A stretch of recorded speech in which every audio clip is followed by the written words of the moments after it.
A new beginning for my channel, and more endings for NES games? Let's get into it. Hey everyone, John here. Yes, I am indeed here.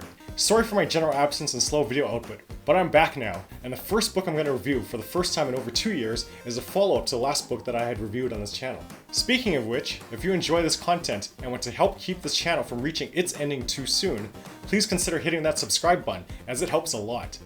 Really, I can't emphasize that enough. And share this video with a friend if you learned something new. So let's get to it. This is NES Endings Compendium, Volume 2, 1990 by Rey Esteban. Spoiler warning, you're going to be seeing and hearing about the endings of multiple NES video games, since that is the main content of this book. I mean, it's right in the title. With Volume 2, we now step into the 90s. This is about 24% larger than the first volume, which is impressive considering that the previous one featured 1985 to 1989, and this only showcases a single year, 1990. It was the last full calendar year before Nintendo released the NES's successor, the Super NES, in North America, and the first full year competing against the Sega Genesis, considered a generation higher up. So the NES is really firing on all cylinders here to compete. With NES output in full swing as many developers have gotten on board and or found their groove, there are lots of incredible NES classics released this year, like the first Final Fantasy, the stellar Star Tropics, the critically acclaimed Crystalis, the adept adaptations of Batman and Chippendale Rescue Rangers, the Dragon and Ninja sequels of Double Dragon 2, Dragon Warrior 2, Ninja Gaiden 2, and Teenage Mutant Ninja Turtles 2, and thrilling threequels including Mega Man 3, Castlevania 3, and what many consider the greatest NES game of all, and they're not wrong, Super Mario Brothers 3!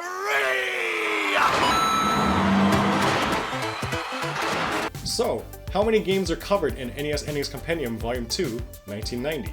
The short answer is 165, or 198. That's including regional variants and special cards, so let's break it down.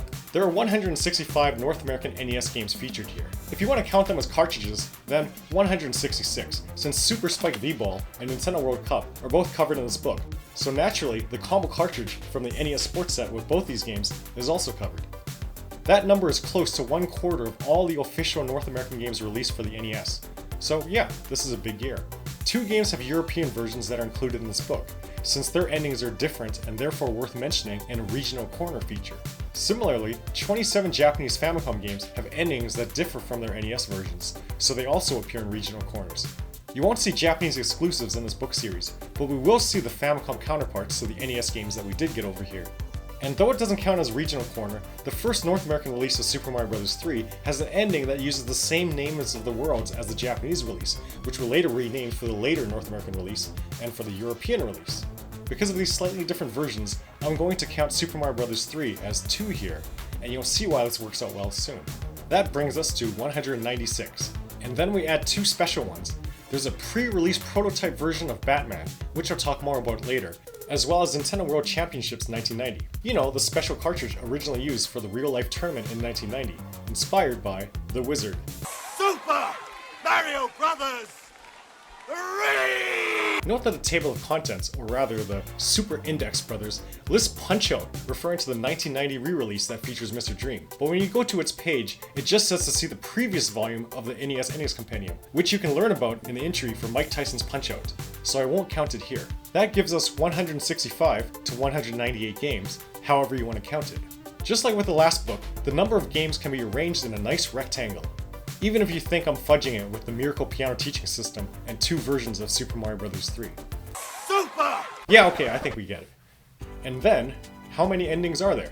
With each game covered, the info box with the title screen also shows the number of endings. Adding them up, I counted 229. Most games have a single ending. Some have multiple endings, but a handful don't have endings at all, as covered in the Pit of Sadness section. The actual number is higher though, as games with other versions or regional corner features often don't have their ending counted here in the box, despite being described or shown here. Some endings have minor variations that don't count as a whole other ending. There are 20 games with variations, but 18 of them do not have a precise number here. There was always some definite number of variations for the endings of games covered in the first volume, so this is a curious change. Of the 2 that count them, there are 13 variations that are counted for sure. 8 of them are for Al Unser Jr. Turbo Racing and its regional variants, and 5 of them are for Rescue the Embassy mission and its Japanese counterpart. Otherwise, the number isn't stated. So in short, this volume contains over 200 endings for nearly 200 games. And how are they covered? In the main section, we have 123 games, or more accurately, 94 games plus 29 regional variants. Or add another one regarding the slight difference in versions of Super Mario Bros. 3 and the Sports Set Combo Card is here in spirit, as I mentioned earlier. These games here get 1, 2, or 4 pages, though 15 hefty games get 6 pages to themselves. Then 2 games in particular stand out by having a lot more. Ninja Gaiden 2: The Dark Sword of Chaos gets a dozen pages, and Star Tropics gets 14 pages. Those are considerably larger than anything in Volume 1, maxing out at the 8-page look at the original Ninja Gaiden. These are well deserved, but also appropriate as these are more story-driven games, so we have to know about all the events in the game leading up to the finale. Basically, it's a pictorial recap. Who wouldn't enjoy an NES storybook with lots of pictures? That's what this is, really. 61 games appear in a section called the Ending Cottage, and these are games whose endings can be summed up in less than 1 page. Usually it's stuff like a single screen with a congratulations message and or just a bit of text. Even when it's little more than that, they're generally not as remarkable as the earlier featured entries, thus only deserving a fraction of a page. The 12 remaining games are in the Pit of Sadness. 7 of them have questionable endpoints, hence the quotation marks for the NA for not applicable, and then there are 5 games that have no endings, but at least it's better than any previous year. Okay, that's a lot of talk of quantity. Let's talk about quality. By now, you've probably noticed that there is an ending rating for each game, from 0 to 5 stars, with half-star ratings possible. Most of the games with 0-star ratings, that is to say, the really disappointing endings, reside in the Ending Cottage or the Pit of Sadness. The single exception in this volume is Wizardry: Proving Grounds of the Mad Overlord, which, despite getting a full page of coverage in the main section, is just garbage. Ironic that these Proving Grounds failed to earn any stars. Not far behind are Super C and River City Ransom with 0.5 stars each. Before you say barf, remember, this is just rating the endings, not anything else about the games themselves, so as enjoyable as these games are, an abrupt ending is not going to do well here. Even Final Fantasy, quite the RPG adventure, gets a single measly star, since its ending is just a lot of text, and it doesn't help that it isn't translated well. There are 5 games that have 5 stars out of 5 for their ending rating. The games covered the most thoroughly, Ninja Gaiden 2 and Star Tropics, as mentioned earlier, are 2 of them, and they are joined by Astyanax with its nice cinematics, Gremlins 2: The New Batch with its impressively detailed ending scenes at a time when many movie tie-in games simply have text-only conclusions, and Maniac Mansion with its multiple endings and variations. Do you launch the meteor out into the stars, or turn the meteor into a star? The most common rating is 2.5 stars, with 29 games being literally mid. Should have tried a bit harder, boy and his blob. It probably doesn't need to be stated that the ratings can be dissimilar between regional variants, since the endings can be quite different, obviously. As you probably expect, the Japanese Famicom versions have equal or better ending ratings than the NES versions, though, just like in the first volume, there are 2 exceptions, this time for 8 Eyes and Circus Caper. I guess that James Bond being in the Japanese version of 8 Eyes. Yes, really. And the climactic RPG battle in the Japanese version of Circus Caper don't actually work in their favor. In all the other instances, where the Japanese version is better, it's usually by a small amount. But the biggest difference in this volume is in Zexus, with a 2-star difference between the North American version's 1.5 stars and the Japanese version's 3.5 stars. While NES gamers only got 1 short ending, the Famicom game, Kami no Angaishi Orishima Densetsu, which is based on a Japanese folktale, has 3 variations depending on a choice the player makes at the end about what to do with a mysterious box. On that note, even though it is expected for a book about video game endings, it's great that it lays out the conditions to achieve each of the endings when there are multiple ones. It's just like in the first book, of course, but as games generally get more complex as we progress chronologically, it should be increasingly common to see games with more than 1 ending. Kid Cool and the Quest for the 7 Wonder Herbs has 6 endings, dependent on how quickly you get through the adventure. Genghis Khan has 5, based on which nation you lead to conquer the continent. Castlevania 3's 4 endings are based on which of the 3 possible allies is with Trevor Belmont at the end, or if he is alone. So this book isn't just pretty, it's useful too. There's some additional content besides just recapping NES game endings. There's a conversation with Ken Lobb, which is exactly what it sounds like, a dialogue with game industry veteran Ken Lobb, who you probably know of as a prominent figure at both Nintendo and Microsoft. Okay, I'll talk! But before then, he worked at Taxon in the NES days, and you can read here about his involvement and influence to bring multiple endings to some NES games. A mail call section, just like in the previous volume, is where key people share their experiences with NES game endings. I'm not in it this time, but if you want to know what John Riggs thinks of the endings of Contra and Super Mario Bros. 2, that's in here. These two features provide an intermission in the middle of all the game endings of 1990, and then towards the end of the book, we have a couple more. First, Declassified, mimicking Nintendo Power's classified information segment, sharing passwords and secret codes. Fitting with the theme of endings, these will give you access to the final stage, final boss, or take you right to the ending in 9 NES games. The Puzzle Palace provides a match game, a fill in the blank, and a word search, with the answers to be revealed in the next volume, just as this book shows the answers to Volume 1's Sprite Wars identification game. And speaking of the next volume, we get a preview of what's to come in Volume 3, presenting the endings of the games of 1991. Some pretty cool games await, like Battletoads, Vice Project Doom, and Uninvited. But let's not get ahead of ourselves, as I need to finish this review of Volume 2. So we'll get to the good and the bad stuff now. I think I should end this review on a positive note, because just like when we select the Supreme Master Mode in Double Dragon 2 The Revenge, we all like a good ending, right? So this time, we'll get the not so great bits out of the way first. Not so great bits. Not that there are many things, really. Certainly nothing major. Many other books I've reviewed are easy to tear into when it comes to presenting incorrect information, but in both of the NES Endings Compendium books, there are no issues regarding factuality. The only thing I noticed which is at all dubious, and might not even be an error to begin with, is the release date for Archon. Nintendo of America has a document showing release dates for NES games, including Archon's, which is listed as December 1989, but all other online sources, including GameFAQs and the Nintendo Wiki, say it is January 1990. I'm inclined to think that the Nintendo of America document in question is actually questionable, because it omits Cyberball. But anyway, whether it is 1989 or 1990, all that would determine is which book should have Archon's ending. But if you have one volume, you're likely to want both of them, and it's not even that great of an ending, just a credit screen. So yeah, hardly worth mentioning, especially if this isn't an error. I'd almost cut this part out of the script, other than it is interesting trivia that Nintendo has forgotten or disavowed Cyberball. So, no issue with the facts. My concerns about this mostly revolve around the statistics and their ambiguities. I did say earlier that the number of endings is confusing. For example, Batman is listed as having one ending, but the prototype clearly shows a different ending, which I'll talk about again soon, and it is rated separately as seen in the information box, but not counted as another. Other games that have regional variants do this too, but then others don't. Variations not always being quantified, and whether they could count as whole other endings, adds to the head scratching. Maybe I don't quite understand Esteban's benchmarks. I certainly comprehend that something really minor could count as a variation, like the bit of text at the end of Blur Eye Fighter, which differs depending on the difficulty setting, or the random images shown at the end of Bases Loaded 2, second season. But then Maniac Mansion is shown here as having only two endings, one where you get rid of the meteor, and another where you get it a publishing contract. As for defeating it, I feel that making it lunch for the plant is dissimilar from launching off the planet, especially as the player's actions are quite different here. Variations should be more minor, like for the conclusion with a publishing contract, where the setting is the same, and the difference is just about who shows up. And I'd say that Kame no Angaishi Urashima Densetsu's ending, which has you make a choice out of 3 options that determine Urashima's fate, really should count as different endings, not merely variations. It's likely that Esteban does have some criteria that I don't quite get or simply disagree with. The same could be said about what endings belong in which section. As I said with the first book, the Pit of Sadness could be 2 sections, one for the true lack of endings and one for the mini finales. And the ending cottage and the first part of the Pit of Sadness especially feel like there's very little that separates them. Thunder and Lightning, which is in the ending cottage, has an incredibly lame ending, which feels to me like It. Throw it in! Throw it in!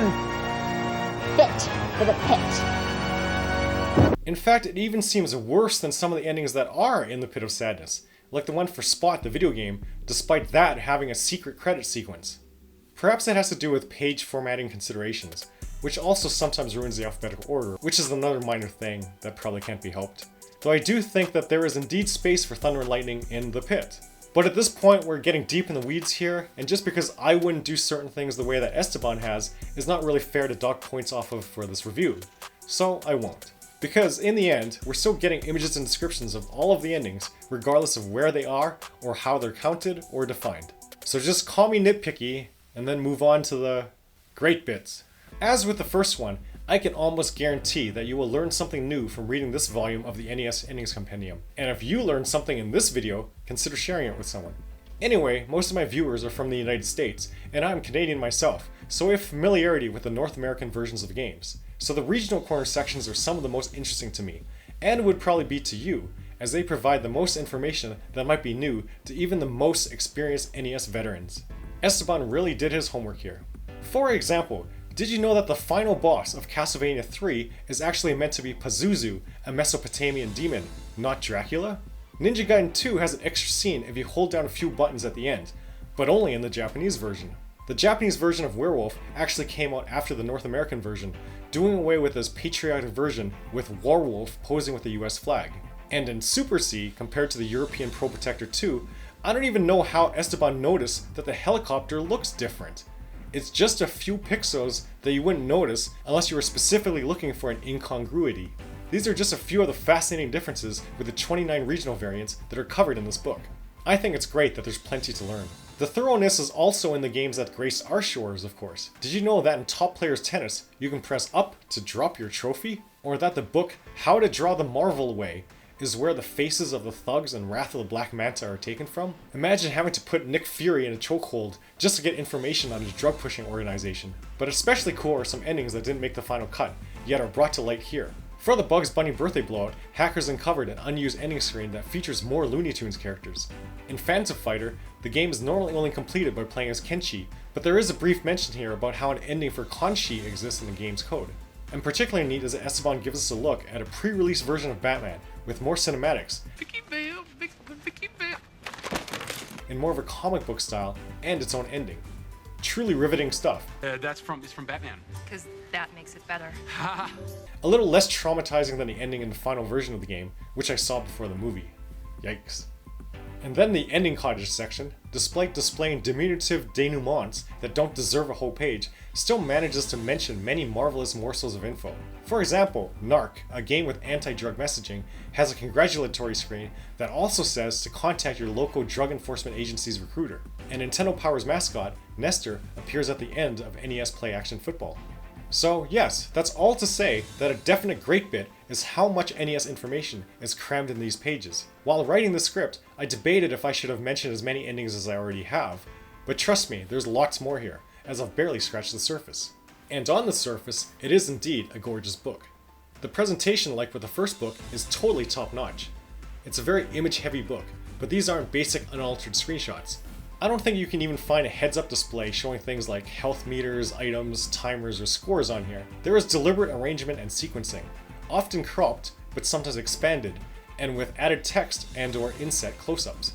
There are collages of screens, lineups of characters or items, as well as unique backgrounds or borders for each game. If you enjoy the 8-bit aesthetic at all, and why wouldn't you if you're an NES fan, then you won't find anything to complain about here, and would be praising it even. This is exemplary work by Rey Esteban, and let's not forget the cover art by Greg Mello. These illustrations, plus 5 more, appear on the set of art cards showing a hand-drawn interpretation of 10 endings featured in NES Endings Compendium Volume 2, 1990. Yes, I took the time to record the matching endings. How many take the time to do this? Maybe that deserves a like, so hit that thumbs up. Anyway, these art cards, as well as a 2-sided poster and bookmark, I got in a Kickstarter bundle, but you can still get them in the collector's edition set if buying from the Nintendo Force shop, which also sells the book alone, both physically and/or digitally. The book is also available in physical form at The Yeti, or digitally from Amazon. I'll provide the links on screen here and in the description. And you should buy it if you are at all interested in NES game endings in a well put together book with 8-bit aesthetics and valuable info as a reference or a guide. There really isn't anything else like it. I'll be giving NES Endings Compendium Volume 2, 1990, a 5 out of 5. Yup, it's just as awesome as how Rey Esteban considers Ninja Gaiden 2 in Star Tropics. Hopefully he'll sell enough books so we can see not just Volume 3 for 1991, but however many are needed to cover the entire NES library. We'd like to see the NES Ending Compendium series reach its own proper ending after all. Apologies to everyone that was expecting this review earlier. Among general busyness, I've been struggling with energy and motivation, but you can help encourage this YouTube channel with your likes, shares, and subscriptions. It's totally free to hit that subscribe button and notification bell so that you can know when I put out another video, and I have plans for several more that you won't want to miss, book reviews or otherwise. If you haven't seen them on my channel yet, recent past videos include my unboxing and review of Beyond Shadowgate, a Steam game which is the true sequel to the NES classic Shadowgate, complete with 8-bit aesthetics, and a vlog of the most recent Edmonton Expo, where Jason and I got a photo with the Hobbit actors from The Lord of the Rings. Jason cosplayed as the Mandalorian, and we did other geeky stuff. So, thanks for spending this time with me and looking at NES Endings Compendium, Volume 2, 1990. Until next time, keep reading, keep playing, and keep geeking out. See ya! Before you say, BARF! Before you say, BARF! I don't know, how should I say that? Before you say, BARF!